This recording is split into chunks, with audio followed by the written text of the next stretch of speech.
Dit was David vir u met Kaboom Milisie op Milie FM 18 minute voor 12. En die volgende dame met wie ek praat, wat vir al ons jonger luisteraars hier op Milie FM se gunsteling was, is Juffrou Blanche. Goeiemôre Blanche. Hallo Johan, hoe gaan dit? Ag, dit help nie ons klaar nie, Nee, dit help nie, nee. Storietyd saam met Juffrou Blanche.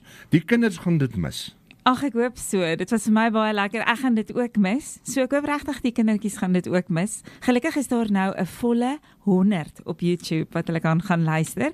Want ons het eintlik op 98 gestop en toe sê ek vir Skalk, nee, kom ons maak dit 'n mooi ronde getal. So ons het ons 100 bereik, wat awesome is. So storietyd saam met Juffrou Blanche is nie verby nie. Jy kan nog so 'n bietjie gaan opvang daar op YouTube. Dan kyk Juffrou Blanche, sy's nog steeds daar. Nee, luister. Luister.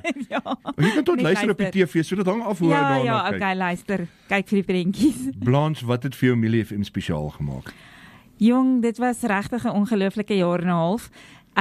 Ek het begin as omroeper mos op 'n Saterdagmiddag tussen 12 en 3. Dit was die lekkerste tyd, want dit was een van my drome om nog altyd 'n omroeper te word.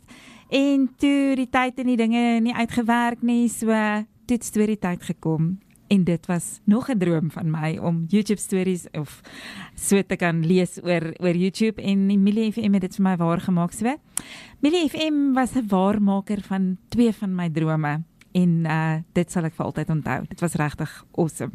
As die mense weer gaan praat met jou oor Milie FM, wat is een gedagte? Daai een ding wat altyd gaan oppop by jou?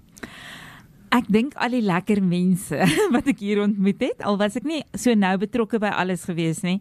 Dit was altyd lekker om een van Milie FM, dis regtig Milie familie, is een van daai goeders wat by my oppop. Dis regtig 'n klomp awesome mense. So dis een van die goed wat ek definitief ook sal onthou. Blanche, ons sê vir jou baie dankie. Yes, daar's nog iets. Ek gou ietsie sê, wat ek ook gaan onthou van Milie FM is Skalk se eiers, en ek wil net duidelik maak dat dit Skalk se hoendereiers is, en dis vryhoenders.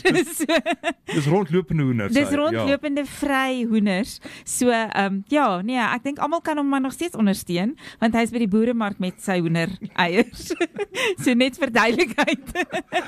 Dis regtig goeie eiers, want hulle is vrylopend. Die hoendereiers. Blanche, ek sê vir jou baie dankie. En dit was 'n fees geweest om saam met jou te werk. Hier is hier een vir Blanche. Sy het gevra vir Freddie Nesta, hy DJ. Vir julle sterkte. So DJ, gooi gou daai liedjie vir my, so vir 'n laaste keer. Speel gou